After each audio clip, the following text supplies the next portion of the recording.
Hi, this is Adam Levy with another installment of my TrueFire video blog for my 50 Lowdown Rhythm Lick series. In this lesson we're going to be looking at walking bass lines, jazz-style walking bass lines. It's something that you hear guitar players do sometimes and it sounds really cool and grooving, and I guess it's a bit mysterious because a lot of students have asked me about it. So I've written a 12-bar blues for this lesson. It's in the key of G, and there's a walking bass line and a couple of jazz chords along the way. They're very simple 2-note chords and 3-note chords, nothing too fancy. The main point here is to keep the bass line moving, and the chords just add a little propulsion along the way. It's not any kind of big deal chords. The main thing here is the bass line. So I'll play it for you now, and then I'll break it down into its various components and then put it back together again. And hopefully it'll seem a little less mysterious by the end, but no less grooving. Here it is in the key of G. 1, 2, 3, 4.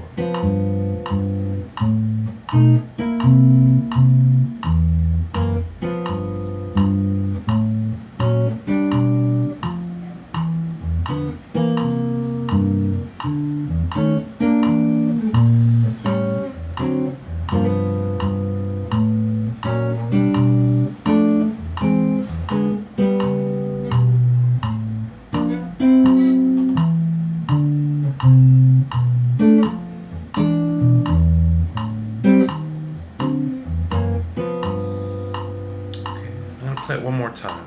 2, 3, 4.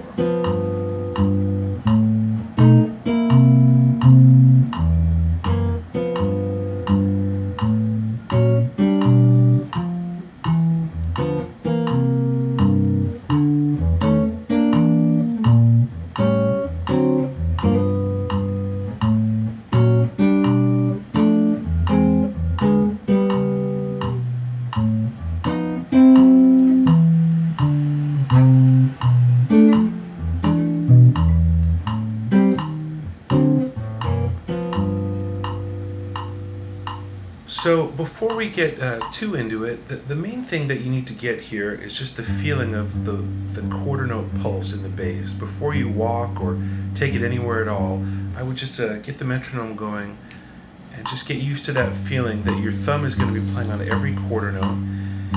And the rhythmic theme of the chords throughout almost this whole example is 4 and 2, 3, 4 and.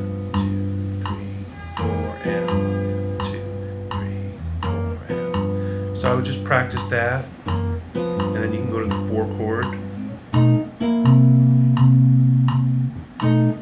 back to 1,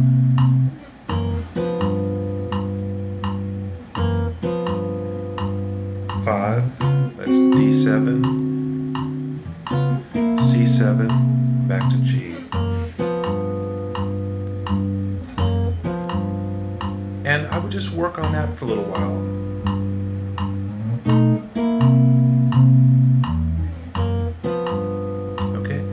And then the next step would be to look at this, let's look at this 12-bar blues in 3 4-bar segments. So I'll do the first 4 bars. Without the metronome, I'm just going to do this in sort of slow, broken time. 1, 2, 3, 4, and 1, 2, 3, 4, and 1, 2, 3, 4.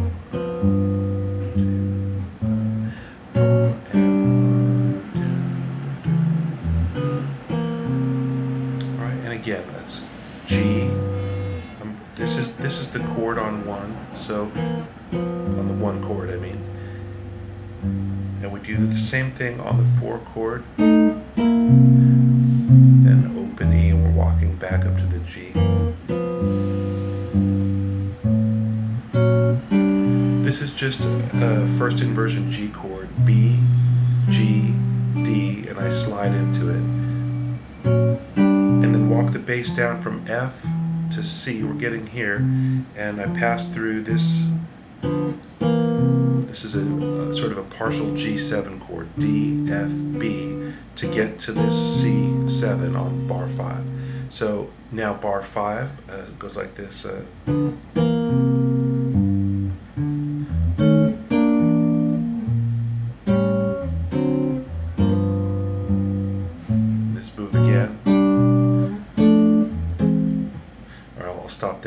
So starting on bar 5, we've come from here, 4 and 1. I'm just rolling my middle finger to go C, G. So C, G, D, boom, boom. This is still like a C7 chord or a C9, E, B flat, D.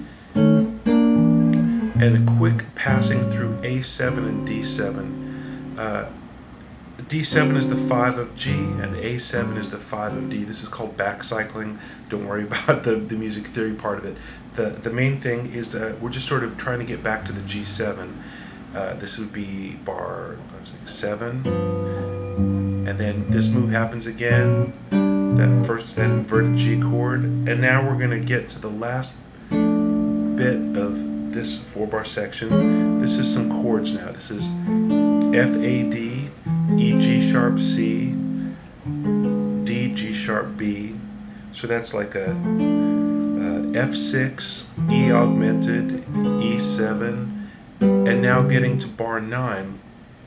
This is an A7 or A9 chord without the root, going C sharp, G, B, and walking down to the root, the A. And then we do the same thing on the 5 chord. Boom, boom. So this is up to D7 or D9. And now quick change, 3, 6, 2, 5. B minor, 7 flat, 5. E7, and again that rolling move. So this is E, G sharp, D. And I roll the E to B and then open E.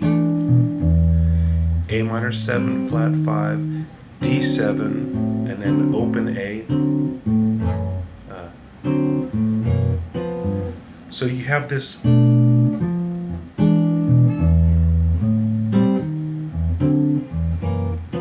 like that. So I'm going to put it all together, maybe a couple clicks slower here. On my metronome, this is 76. 1, 2, 3.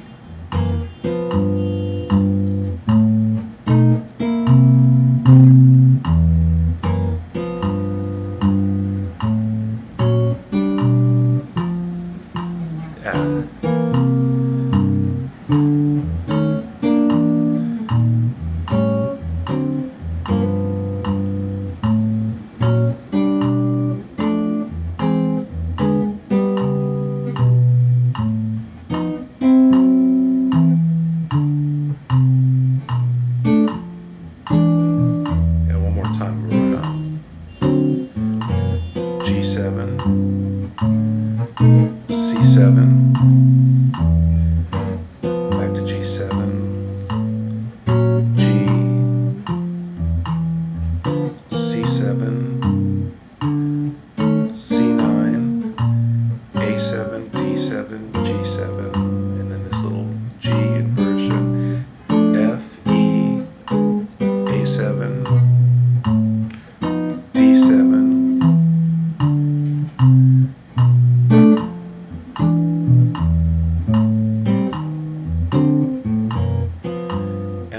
one last time with the metronome where we started, which is 84. So nice walking pace. I live in New York City. I think people actually walk faster than 84 beats per minute, but that's a nice leisurely, comfortable walking pace. 1, 2, 3, 4.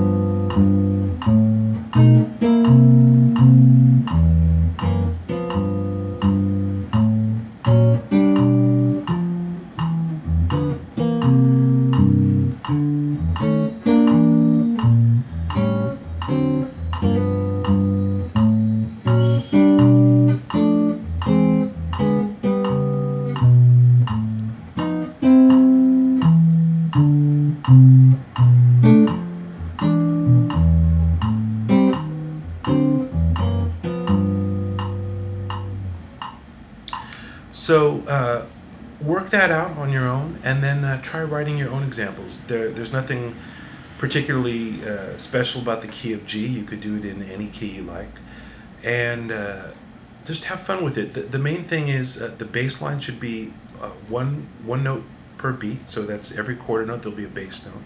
And the little motif I did with 4 and, that's just a launching a point that you could start from that. But whatever you do, Think about the rhythm as a motif. Don't just throw in chords wherever you can grab them. That tends to sound herky-jerky, which you don't want.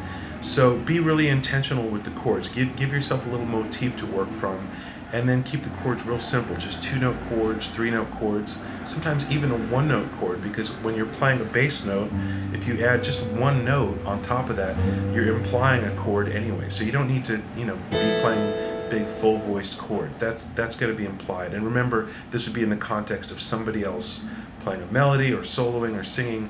You're not meant to be playing the whole orchestra here. This is just an accompaniment to something else. So keep it simple, keep it thematic, and keep it swinging. Once again, for TrueFire, this is Adam Levy. Thanks for tuning in.